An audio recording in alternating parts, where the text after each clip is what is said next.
Hey all, Jason, Support Operations Manager here at GitLab, and today we're going to go over the Zendesk Salesforce sync for partners specifically.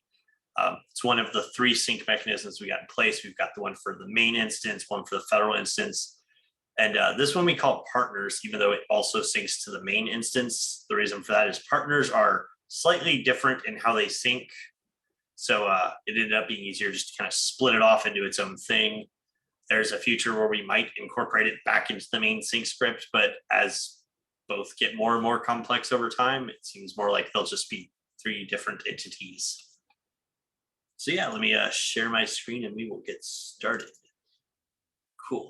Real quick, Mike, are you able to read this or do I need to zoom in more? That looks great. I can see it just fine. Awesome. Cool. So here we've got the repo itself. We've got the basic README file. It just kind of tells you what it is, the required gems, which in this case, JSON, OJ, and RESTforce.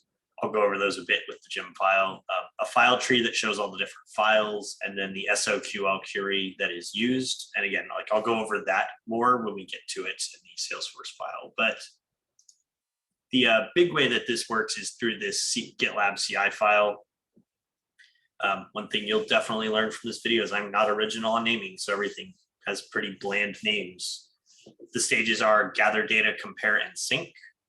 We've got the cache path of vendor Ruby. That's to help it speed along a little bit if you have to retry jobs.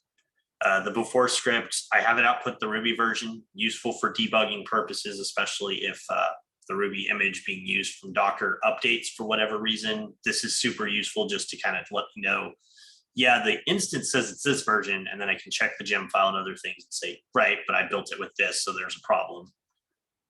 We install the bundler gem, and then I'm going to use that gem to run the bundle command, which will then install everything from the gem file, which prevents me from having to type out gem install blah, blah, blah, blah, blah, blah, blah.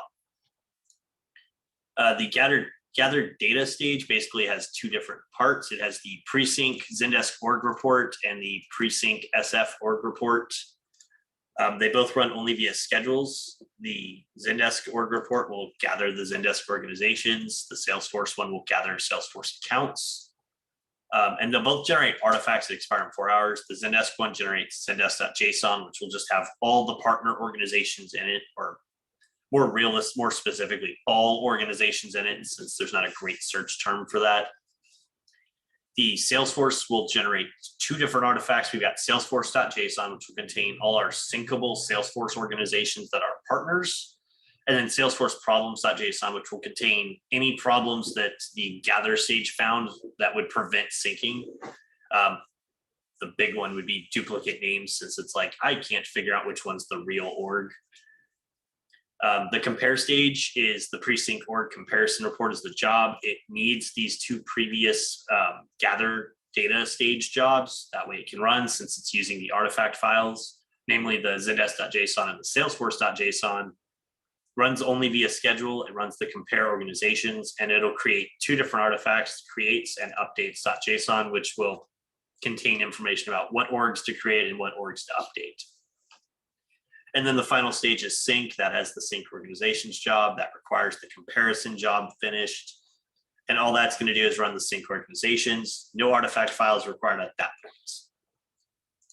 So I'll go over one of the scripts themselves, just because the rest of them are pretty much the same. It's requiring the Zendesk ZD-SFDC sync partners file, and then it's basically calling the module, the class, and telling it to run. You'll find out the rest of them are pretty much the same. The Zendesk one will call Zendesk Salesforce sync partners, Zendesk gather run, or Zendesk sync run. I'm not original on the scripting there, so it's pretty much just easier to call that than in the scripts for that CI file say, oh yeah, require this, and then run this, and then run this. It's just a lot easier to call a run function and be done with it. Let's go over the gem file real quick, like I said I would. Cool, so this is a very basic gem file. It's requiring three gems, JSON, OJ, and RESTforce. JSON being a gem/library to handle JSON objects, converting to and from Ruby objects.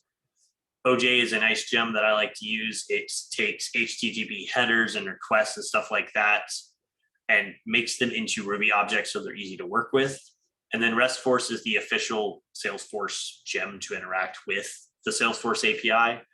The reason I call 4.2.2 specifically is that's the version I've tested.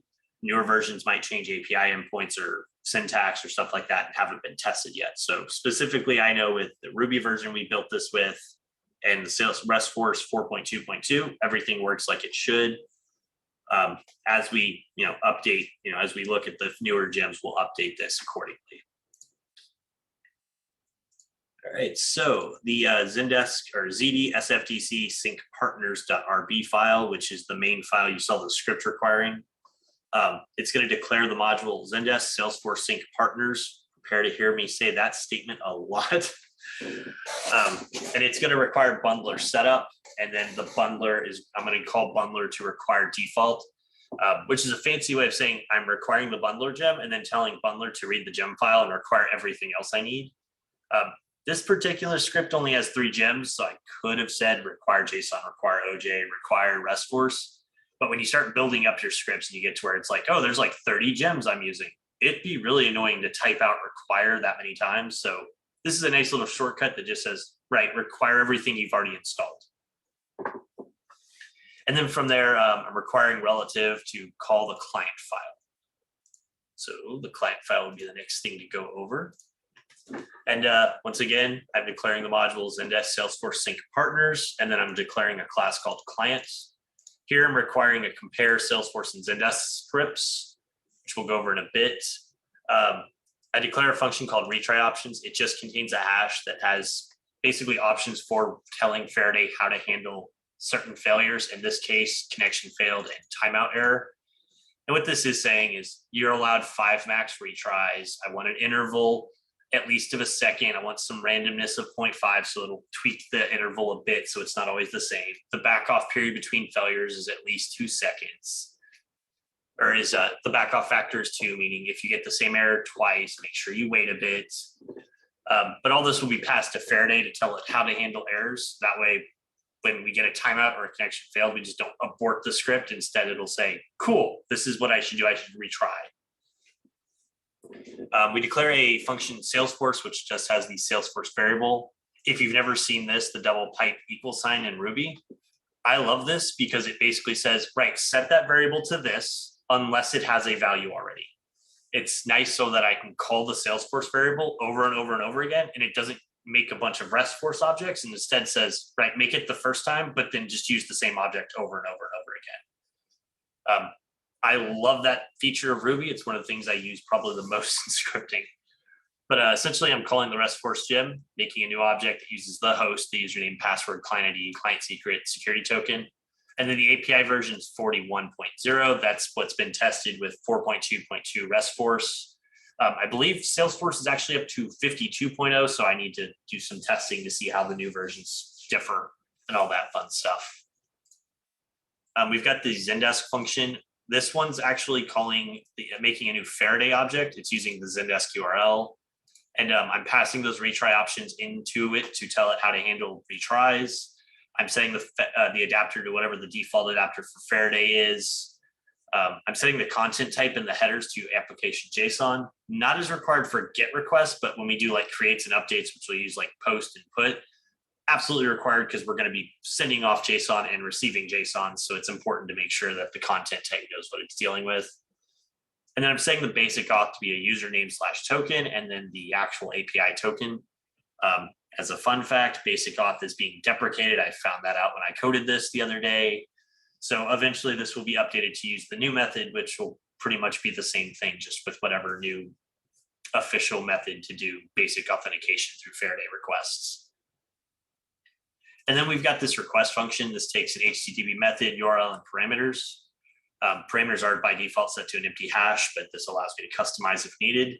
And all this is doing a public send on that Faraday object using the HTTP method and a URL, which will be appended to that URL we set up here. And whatever parameters I'm passing, it's going to take whatever the response is and send the body to OJ to load it so that it's nice and easy to read and work with. Any questions on the client file before I go to the next section? Cool. So I'll go to the next stuff. Yeah, we'll start with Salesforce. That's the easier one to kind of start with. So we have Salesforce.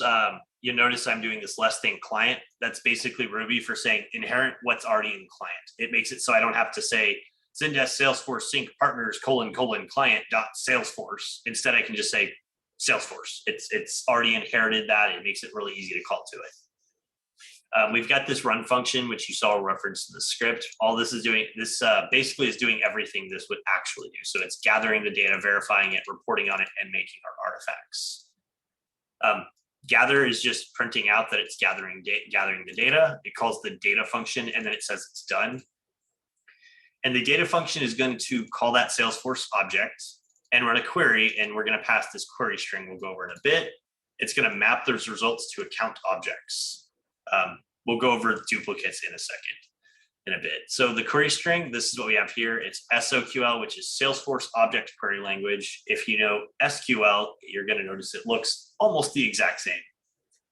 But essentially what we're doing here is telling it I want the account ID, the 18-digit format or 18-character format of it. Sorry, not digit. The name, the ARR, the sales segmentation or market segment, whatever you want to refer to it as. The account owner, the number of seats and the license, the type, which would be like customer, prospects, or in our case, partner. The technical account manager, the support level, the manual support upgrade, the region, the Gainsight health score, which admittedly, I don't fully know how it's calculated. There's a bunch of factors Gainsight uses, but essentially there's green, yellow, red. Green meaning it's good, yellow meaning there's a warning, red meaning they're at risk.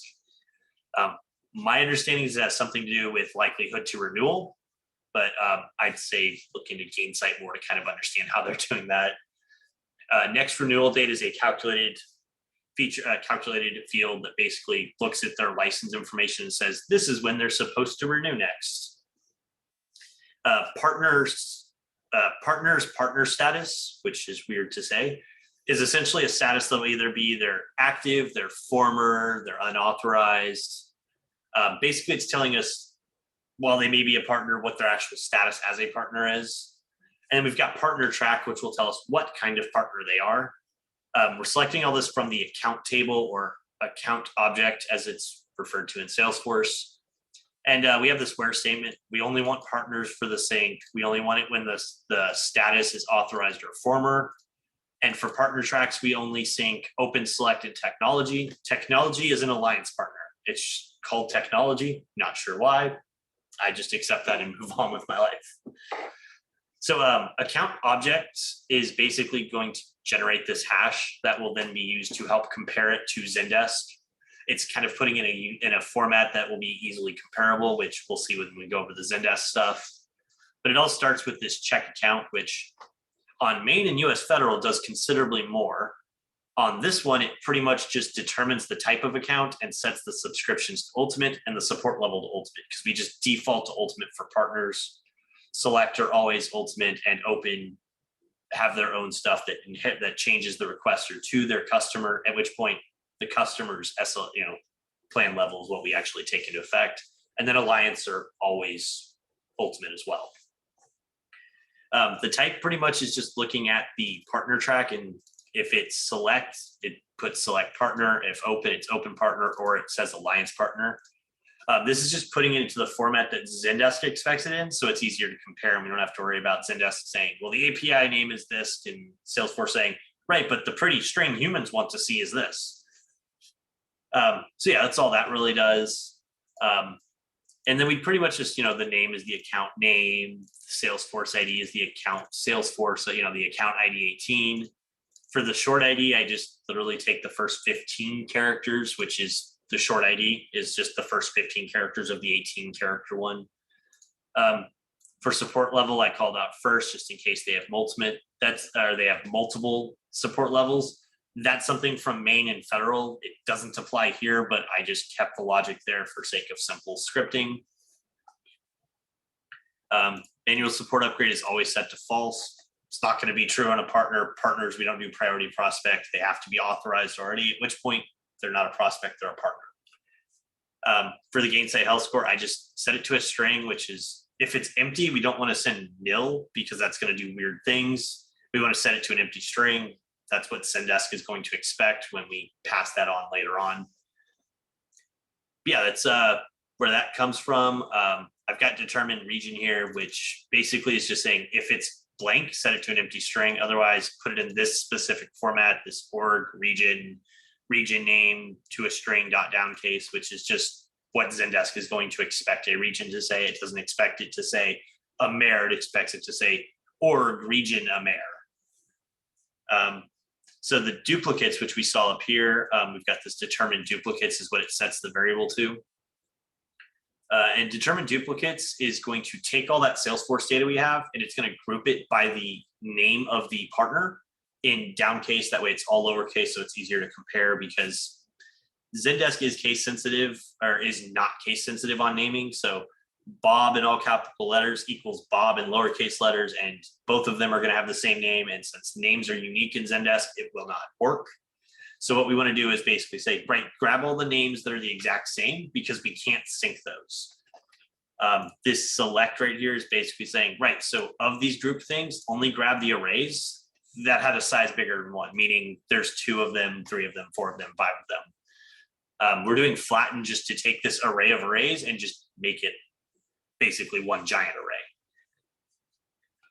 array. The verified data is where we're actually going to use this duplicates, and all we're doing is taking our Salesforce data and subtracting the duplicates, because we can't sync duplicates. There's no way in the script to say, well, this account's right and this duplicate is not. So we kind of just go with we can't sync them. That's something that whoever's the account owner or TAM or solutions architect or whoever's managing whichever is managing the account would, kind of need to fix. Normally they need to be merged because they're the same account. Sometimes they just need to be renamed. Either way, we'll fix it. From there, it reports on them to let us know, here's how many accounts I located, here's how many duplicates I found, and then it's going to print out all the duplicates with their Salesforce ID so we can quickly and easily see which ones are the problem ones. The artifacts, it'll generate that Salesforce.json and Salesforce problems.json. Salesforce.json contains the actual data we're going to use for the syncs. Salesforce problems at this point contains the duplicates. That way we also have an artifact we can download and use if needed. So any questions on the Salesforce script? Cool, then we'll go over to Zendesk. Oh, I should start with the Zendesk file. All the Zendesk file does is declare a Zendesk class and require the gather and sync scripts. It's not very original, but it allows me to separate the scripts out so we don't have a huge file. I can instead split it into smaller, easily digestible files. We've got the module Zendesk Salesforce Sync Partners, and then we declare the class Zendesk. Here we're calling class gather. You can see how I'm inheriting from client again. And run's going to generate an artifact and then report on it. So the generate artifact is actually going to be calling the data, which is where we're going to gather our orgs. And all this is doing is making Faraday requests to gather every organization in Zendesk. There's not a great way to search just for the partners. We also don't just want to search for the partners, because if there's sync issues, we want those to be reported later on during the actual sync. But essentially, it's going to gather, it's going to paginate through every page. And as you can imagine, this takes a while. It makes a good number of API calls. It only gets worse the more organizations we have, so that's always fun. But it's essentially mapping these out to organization objects.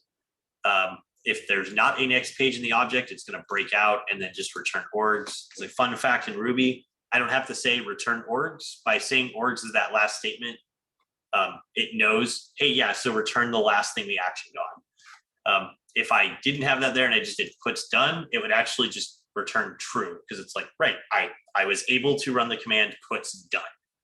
So by saying orgs, it tells it to return orgs and saves me having to type out return. So it's a nice little shortcut.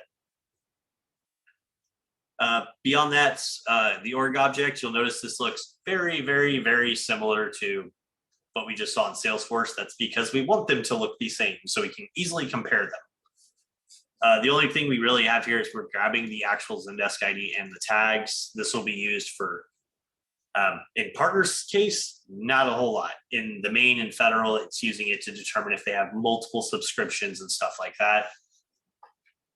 But the essentially support level, I've got this right here where it's like return starter if it says basic, because basic's not a real plan, it's starter plan. This is completely not needed in partners because we already know the support level is ultimate. It's always going to be ultimate. Even if it's not, it'll end up saying I need to update anyway because it should be ultimate. Determine subscriptions, which I don't like. It's there from the main and federal, but you'll notice it's not actually called up here because they only have ultimate. They're partners. It's a little simpler. I just didn't delete the function. Clean tags is going to duplicate the tags. It's going to remove all the plan tags from it, and then it's going to sort them out. This will be used later when we compare them to make sure they need to be synced or not. Again, like we do it for this one, but it's not super needed with partners because at the end of the day, like there's not starter and premium, there's not bronze, silver, gold, community custom. They're only ultimate. But yeah, so that's gathering all the Zendesk orgs. Any questions on that one? Awesome. So we'll go back to compare. Here's where we're actually going to compare them and start getting ready for the sync. We declare the class as compare. We don't need to inherit from client because we're actually not making any API requests at all. We're just literally running some Ruby on this one. We've got the run function, which does compare, generate artifacts, and report. I set up some variables here for myself. I've got creates, updates, and do nothing. This is mostly just so I can have a running tally so that we can report on it, generate artifacts based on what we need. But the compare is essentially going to go through every Salesforce account. That's what accounts is. And I believe that's declared down here at the bottom. Organizations is coming from data, Zendesk JSON. Our accounts come from Salesforce.json. But essentially, we're looping through each account. I'm doing it with index. This is solely so I can have the script telling me what number it's on, because this does take a little bit of time. And I have a little quirk where if I see a script saying it's running and then nothing happens for like 2 minutes, I start panicking that it's frozen. This gives me output pretty consistently, so I know it's constantly running. And then basically we're going to, in the Zendesk orgs, try to locate the one where the Salesforce IDs match, because that's how we sync them, is based on Salesforce ID. If it can't find it in Zendesk, that means it needs to create it. So it's going to push a create object to the creates array. Otherwise, it's going to determine if an update is needed, unless it couldn't find it, because we already know it needs to be create. So your create object, it looks like this, and this is starting to move towards the format Zendesk wants it in. It wants a name, and then it wants organization fields, and then it wants each of those listed, and then it wants the tags. If you don't do it in this way, it'll annoyingly tell you, hey, I did it, and then do nothing at all, because you passed a bad object, and it's like, right, I sent that to be created. Nothing was created because that was a bad object. The determine update, it's going to make a comparable object, which basically is removing those objects we can't compare. Like there's not a Zendesk ID in Salesforce. There's not tags in Salesforce. So you'll see it's essentially removing those. It's ensuring that health score is a string because we really want to compare it as a string. And then it's literally just saying, okay, so does that account object equal our new comparable object? If it does, cool, nothing has to happen. It's already in sync, everything's perfect. It's going to push that to do nothing, so we have it stored there. If it's not the same, it's going to actually push an update object to the updates array, which looks a lot like the create object, except it has an ID. That's pretty much the only difference. It has an ID. And we also call the update tags there, which is essentially just going to duplicate them, ensure that that ultimate tag is there, and then it's going to do a sort and unique. Don't actually have to sort them here, but it's great for debugging. I like things in alphabetical order, so that's why there's a sort. It's not required. It can push them out of alphabetical order, but it's a lot easier for me to read them when I have to debug or troubleshoot if they're already in alphabetical order. If you're not familiar with the dup or dup, however you want to pronounce that function, it's a fun function in Ruby that says, so clone that and make a whole new one so I can edit it and do things to it without impacting the original. What this does is allow me to edit the tags without actually editing that org tags object. Super useful. That way, if I need to debug, I can come in here and say, yeah, print out what the tags were, print out what our new tags were. That way I can make sure they're what they need to be. If I just mingled the tags object, then I have the problem of I have to output it before the mingle, whereas here I could say, yeah, push here, and then output both after that, still have what I need. But yeah, beyond that, we've got the report, which is just going to tell us, hey, I need to create this many, update this many we're in good standing.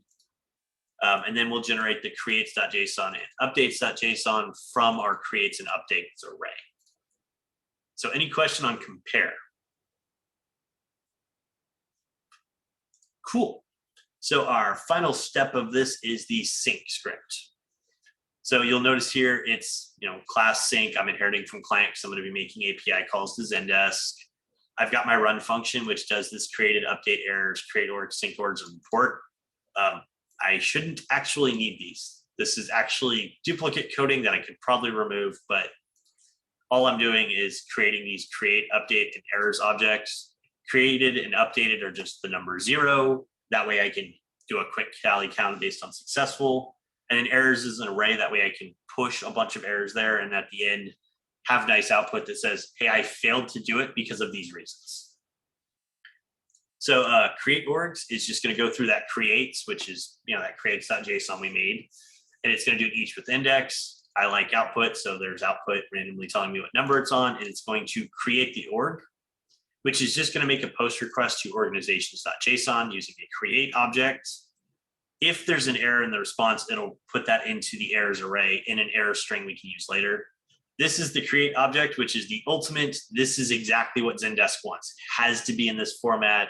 It wants you to say it's an organization and then go to a hash and say the name and the tags and then say the organization field and then go to a new hash. And this is where if you're slightly off, it will not do things. It'll actually maybe do annoying things like blank everything out. And the last thing you want is to create the org, but have it all blank, because then you can't create it later because it's going to error out and say that org already exists. So, and at the end of that hash, we're putting that into a giant JSON string because that's ultimately what it really wants, is that format in a JSON string. The updates, we'll go down here to sync orgs and then go back to that object there. But here I'm going to, instead of doing it one at a time, I'm going to actually do a bulk update, and Zendesk has a limit. You can only do 100 of those at a time. So I'm taking the updates.json list and I'm slicing it by 100, which is to say, give me arrays that contain 100 of each 100 items before you go to the next array.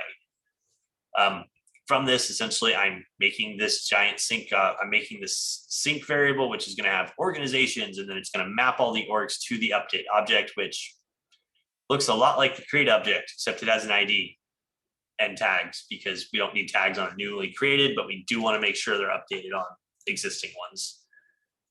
It's going to send the request, and then it's just going to output the job status. That's because when you do a bulk update, it's not going to say, hey, I'm successful, because it's got 100 or so orgs to update. Instead, it's going to say, I'm doing it via this job ID. So we have it print that out in case we need to debug. We can go look at that job status, and that will actually contain a bunch of information saying, I succeeded, I failed, I succeeded, this is why I failed. But essentially, we're just going to count however many orgs are in a slice, normally 100. But if we have like 579, that last iteration is going to only have 79. So we'll add that to the updated. And after that, we're just going to report them. So we've got, I created this many, I updated this many. If there are any errors in the array, it's going to actually print out the error count and then print out an error report, which is just going to print out a bunch of error strings. And all that is this format right here saying, hey, this Salesforce ID could not be synced. This is why. 99% of the time, the reason why is duplicate name, could not sync. There's already an org with that name. Something's wrong. And usually with, at least with updates or creates, when we see that error, ops has to go and find out why it exists but doesn't have a Salesforce ID and then fix it. So yeah, any questions on the sync scripts? Cool. So that is the basic gist of the partner sync. All of this runs via schedules, CI/CD schedules, which I believe run every 30 minutes currently. We've got this in the ops instance because this is going to output customer data. We needed to make sure it was as access controlled as possible. That's why we've got on this ops instance where the admins are very tightly watched and only specific people are allowed access. And like as an example is PartnerSync, I believe only support ops and the admins of the ops instance can see this. I have plans in the future to figure out how to sync or mirror the scripts over to .com so that they're visible but not running. But yeah, that's the basic gist of that. Any questions, comments, concerns, thoughts, any of that fun stuff?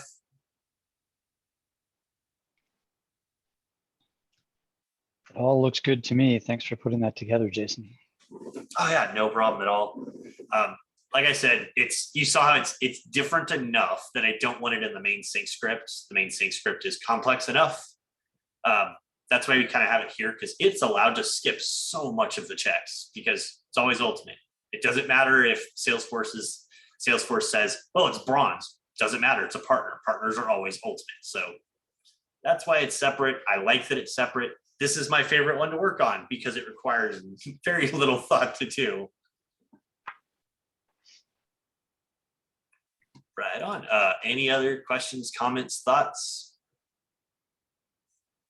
When you're looking at the duplicates, those are duplicates within Salesforce itself? Correct. Good examples. If you, a good one I can point out is there are about 100 accounts in Salesforce called test. So Okay. What it ends up doing is in its report for at least Maine, where that's an issue, it has about 100 lines that say, I found 100 duplicates of the word test, and it just prints them all out. I've confirmed with sales ops and sales in the past of things with that nature of a name will not be synced because they're supposed to be test accounts.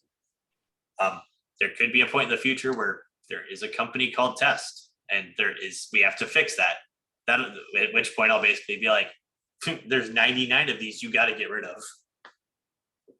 And what do we do with the more legitimate duplicates? I tend to check them once a week at minimum, but usually a little more. And I tend to generate a report and send it over to sales saying, hey, none of these are going to sync because of duplicates.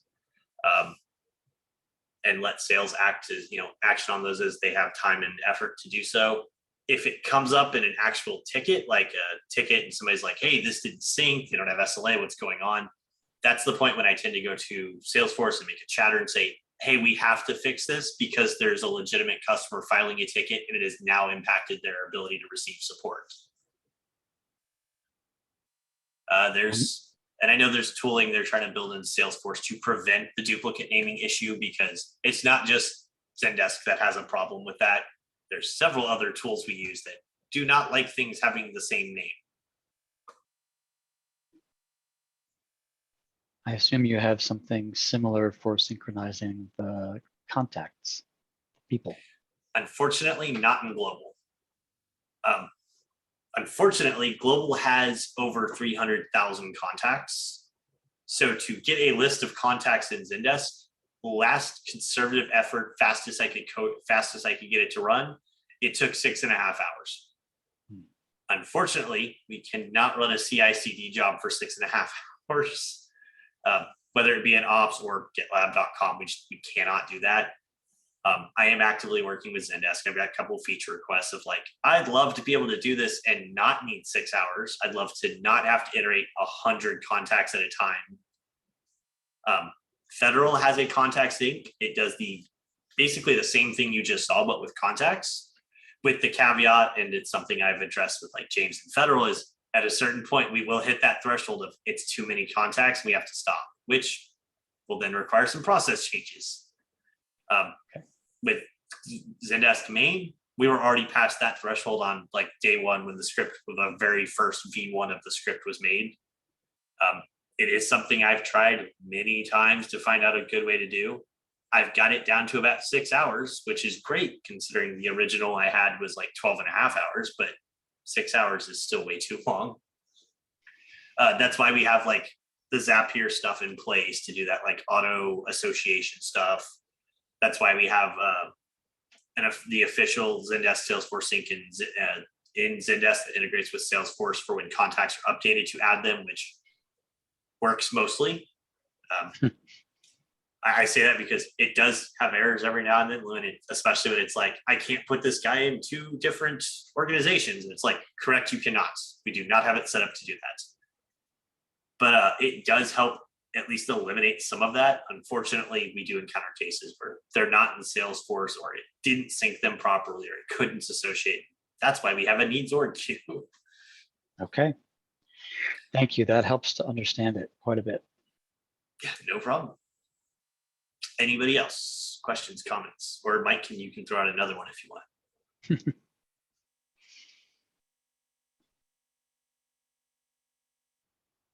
Cool. Well, I'll call this, all that.